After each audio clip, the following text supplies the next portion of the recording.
Faltando alguns meses para a COP30 em Belém, muitas informações circulam sobre os benefícios de tanta gente em nossa capital. E um dos segmentos que aguarda ansiosamente é o setor do turismo. Espera-se que, em passagem pela capital para o evento, os visitantes aproveitem para passear, conhecer outros locais pela cidade e municípios próximos.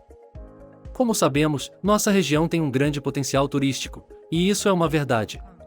Mas, e estrutura? E informação? E suporte? Você que é de nossa região, o que acha do turismo do estado onde você mora? E os locais que visitou? O que sabe sobre locais que pretende visitar no Pará? Fomos atrás de algumas informações com foco no turismo, a partir da capital, se estendendo a alguns municípios e alguns pontos gerais. Com o clima da Amazônia e a proximidade da floresta, nossa capital oferece inúmeras oportunidades para o turismo.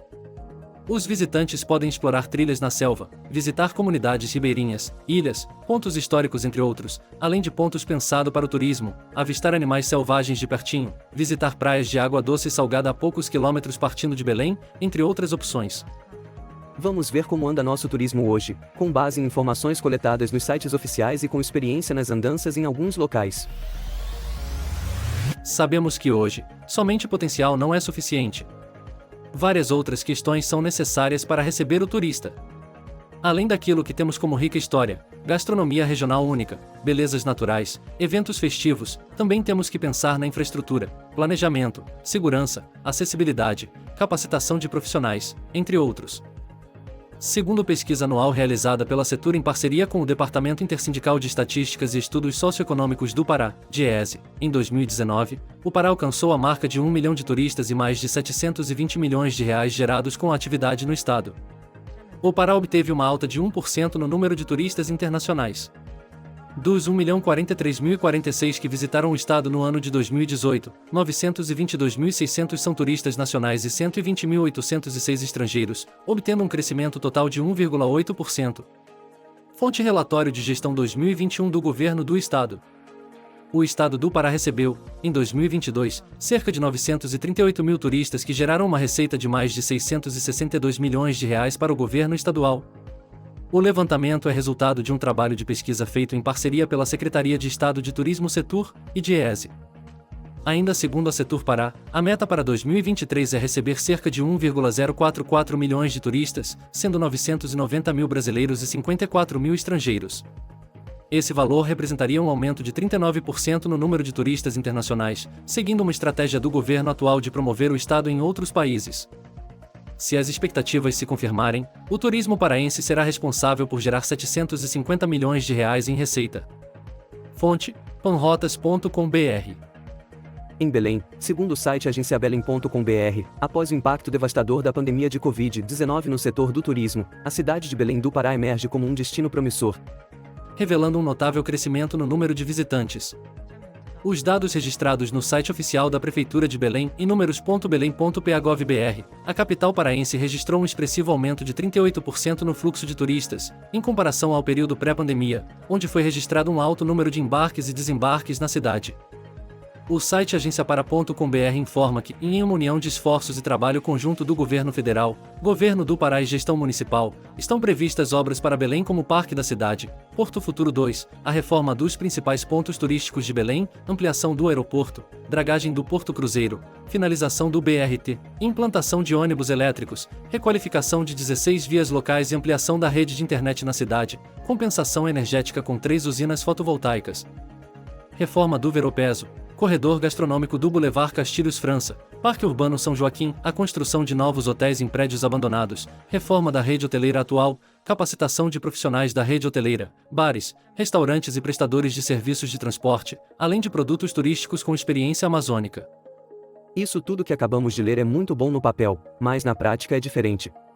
Não temos informações atualizadas para mostrar fatos recentes no que diz respeito a resultados, situação atual em números, andamento e previsão de obras de forma concreta. Até o site da Setur está desatualizado e ainda com informações do governo passado no momento da publicação deste vídeo. Não se esqueça de ver nosso vídeo sobre a situação atual em nossa capital em preparo para a COP30. Então, pensando no preparo para a COP30 em relação ao turismo, vamos ver na prática, com base em experiências, um pouco de como se encontra hoje a situação do turismo e o que se espera para o futuro. Para quem mora em nossa região, fica um pouco intuitivo chegar e encontrar alguns locais em passeios. Por estar na região, certamente já ouviu falar ou tem mais informações através de contatos, redes sociais, TV local, rádio cipó, reportagens, entre outros canais. Mas, imaginem sair em direção a um destino e o caminho estar bloqueado, por exemplo, ou com algum desvio devido a obras, ou com alguma limitação de acesso que não foi divulgada. Agora pensem em alguém que vem de outro estado e se depara com esta situação. Este exemplo tem a ver com informação, que deve dar suporte ao viajante antes, durante seu deslocamento até seu retorno em qualquer temporada. Atualmente estamos passando por um período de seca na região norte, e alguns destinos estão limitados por isso. Recebemos informações gerais sobre a seca, mas não sabemos, por exemplo, lugares que não estão funcionando ou sem acesso em razão deste ou de outro motivo. Trata-se de informações indispensáveis para quem pretende sair e visitar lugares. Voltando para a região que queremos abordar em virtude da COP30, vamos tomar como exemplo alguns destinos possíveis de visitar na capital, e em um raio de 200 quilômetros. Vamos começar por Belém, onde a COP vai acontecer. Temos vários pontos turísticos na cidade, porém muitos deles precisam de manutenção, reforma urgente. É o caso do Portal da Amazônia.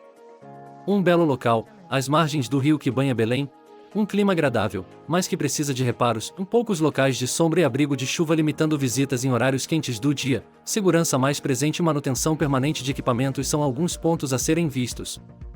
O nosso cartão postal Veropeso também precisa de reforma urgente. Foi tão prometida pelos governos anteriores, mas na prática ninguém se entende para liberar e executar a obra, que é tão esperada pelos trabalhadores e visitantes. O Verorio está com espaço recém-reformado. Um agradável ambiente que esperamos se manter em bom funcionamento. Nossa Estação das Docas, à beira da Bahia. Um lindo lugar, dos mais bem conservados da capital, nem tão popular quanto pregam os gestores, porém está sempre de braços abertos a visitas. Nosso Mangal das Garças à beira da Bahia. Um agradável ambiente de clima amazônico é boa opção. Ainda temos museus históricos, igrejas belíssimas em suas criações. Obras de arte da arquitetura.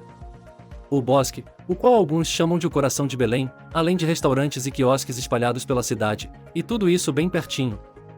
A região metropolitana também conta com localidades com balneários, piscinas naturais e rios em meio à natureza, igarapés de água gelada, clubes campestres, trilhas, entre outras atrações.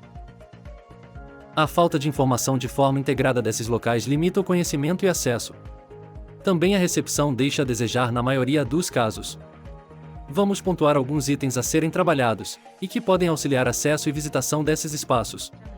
Nosso terminal rodoviário precisa de uma atenção especial. Alguns problemas crônicos precisam ser resolvidos para que ele exerça seu papel. A estrutura é a mesma por anos. Não há apoio ao turista que passa por lá. Não há um banheiro ou vestiário público para atender passageiros. Uma internet liberada seria bem-vinda. Em seu entorno a situação não favorece, insegurança, mau cheiro, falta de manutenção na praça do operário que fica em frente, delitos feitos por moradores de rua, sinalização, informação sobre o transporte local e falta de organização, tudo isso deixa complicado a vida de quem precisa usar o terminal rodoviário. Não temos um serviço público de transporte turístico, o que seria interessante para o próprio morador conhecer pontos da cidade, além de ser um apoio a turistas.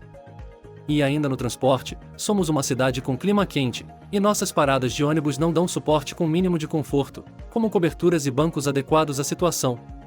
Ainda não temos linhas urbanas de ônibus refrigerados, o que torna o interior do coletivo uma estufa. Passeios de barcos são pouco explorados. Pouca informação e suporte. E a quem pretende viajar de barco, a falta de informação é ainda maior. Temos um terminal bem estruturado de onde saem barcos para algumas cidades do Marajó, localizado à beira da Bahia. Mas as outras cidades dependem da estrutura de portos das empresas privadas responsáveis pelos barcos. Não temos nos terminais de chegadas um local de informação ao turista, como um quiosque, por exemplo, para dar um suporte a quem chega na cidade. Não temos uma central de serviços ou guia físico ou online, onde seria possível buscar todo tipo de informação de forma concentrada, pública e privada com relação a serviços e localização. Nossa acessibilidade é precária na capital. A Associação Paraense de Pessoas com Deficiência, a APPD, aponta que nos principais pontos turísticos do estado faltam condições para atender esse público. Falta estrutura básica e profissionais capacitados. Mas há dificuldades também em transporte, hospedagem e acesso às atrações e espaços de cultura e lazer. Jordeci Santa Brígida, diretor técnico e científico da APPD, lembra que deveria ser óbvio. Pessoas com deficiência e com mobilidade reduzida também são intelectuais, que apreciam história e cultura, também trabalham e têm dinheiro para movimentar a economia, e também querem se divertir em passeios e viagens. Além do centro da capital, tem também outras opções de passeio próximo que fazem parte de Belém. A Ilha do Combu, localizado a 10 minutos de barco rápido, partindo da orla de Belém, é destino muito bom a quem gosta de estar perto da natureza. Beira de rio, mata, gastronomia regional encanta visitantes. Uma rua de rio, tendo em sua beira, bares e restaurante que proporcionam lazer e uma experiência única. A estrutura ainda deixa a desejar no acesso, pois fica difícil a pessoas com dificuldade de locomoção ir até lá. A ilha de Cotijuba também é muito visitada por moradores da capital, mas ainda pouco divulgada a visitantes de outros estados. A 40 minutos de barco partindo de Belém, também tem belas praias, ambiente agradável e rústico e com potencial grande turístico, porém mal aproveitado. Outra opção é a Ilha do Outeiro. Um local com potencial para se tornar um polo, devido sua proximidade também com praias de água doce, de belezas amazônicas, tendo a possibilidade de ir por estrada ou de barco, caso houvesse interesse da administração neste sentido, o que já seria um passeio. Mas a ilha não dispõe de estrutura, nem para quem ali reside. O transporte é limitado, a estrutura ainda deixa a desejar no acesso, sinalização, informação, suporte a visitantes, limpeza entre outros aspectos. Outra ilha próxima é Mosqueiro. Um lugar com muito potencial. Várias opções de praias de água doce, com ondas que atraem surfistas para a prática do esporte. Com barracas ao longo de sua orla, hotéis e pousadas, transporte interno, enfim, um lugar favorável ao turismo que tem tudo para ser a ilha que mais poderia atrair visitantes de dentro e fora do estado. Há falta uma administração voltada para o turismo, a erosão e descarte irregular de lixo são pontos críticos na ilha. Outro destino é Barcarena, por exemplo, 90 km distante de Belém, com possibilidade de ir de lancha, possui praias de água doce e ilhas pouco exploradas pelo turismo. Indo mais além, temos municípios em um raio de 200 km muito propenso a visitas. Bragança é um deles.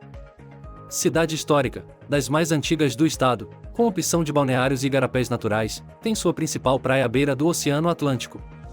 Polo em produção de farinha de mandioca. Respira a cultura. Das cidades atlânticas do estado, a que mais cresce é Salinópolis. Com empreendimentos de grande potencial, a cidade ganha contornos e paisagens que desenham novas ideias de se pensar em turismo. Uma grande expansão na estrutura física, porém não vemos uma ação integrada da administração ao turismo nos aspectos ditos anteriormente. O segmento de multipropriedade, com a chegada de resorts e outros empreendimentos, desempenha um papel fundamental nessa transformação, elevando o potencial em turismo a um patamar sem precedentes. Em 2014, a cidade arrecadou cerca de 3 milhões de reais em impostos, incluindo ISS, IPTU, ITI e taxas diversas. No entanto, o cenário mudou completamente até 2022, quando as receitas de impostos totalizaram impressionantes 19 milhões de reais. Esse crescimento notável é ilustrado pela ascensão de 716% na arrecadação de ISS, 418% no recolhimento de IPTU e impressionantes 605% no ITBI. Informações de turismocompartilhado.com.br. Cidade litorânea, Salinas, popularmente conhecida, vem ampliando sua estrutura e se preparando para receber mais e mais visitantes. A Ilha da Atalaia com praias, parque aquático, comércio, bares e restaurantes sempre movimentados, atraem milhares de pessoas ao longo do ano, tendo seu pico no segundo semestre. A estrutura de barracas à beira das praias deixa a desejar. Visitantes precisam ser conscientizados da importância ambiental, pois o lixo é deixado para trás após visitas, trazendo sujeira à beira-mar. Transporte interno, apoio ao visitante, sinalização, acessibilidade, são aspectos que não acompanham o crescimento. O planejamento de meio ambiente para o futuro é uma preocupação, dado este crescimento, cada vez mais são gerados resíduos, lixo e esgoto e ainda não se vê um plano para conter os possíveis danos ambientais. O grande número de obras próximo às áreas de praias também impactam negativamente na paisagem natural. Por fim, o estado do Pará possui esses e muito mais atrativos. A COP30 vem levantar o tema ao qual não vem sendo tratado como deveria, pelos estados e municípios, também por cada um de nós, no dia a dia. Talvez nossos gestores estejam tão preocupados neste momento, com a estrutura para receber os visitantes para este evento, que estão esquecendo a essência do que propõe a COP. que é contribuir para acelerar as reduções das emissões globais, conter desmatamento, pôr em práticas ações no presente visando a melhoria do meio ambiente evitando impactos negativos no futuro. Meio ambiente na capital será assunto em nosso próximo vídeo. Curta e compartilhe.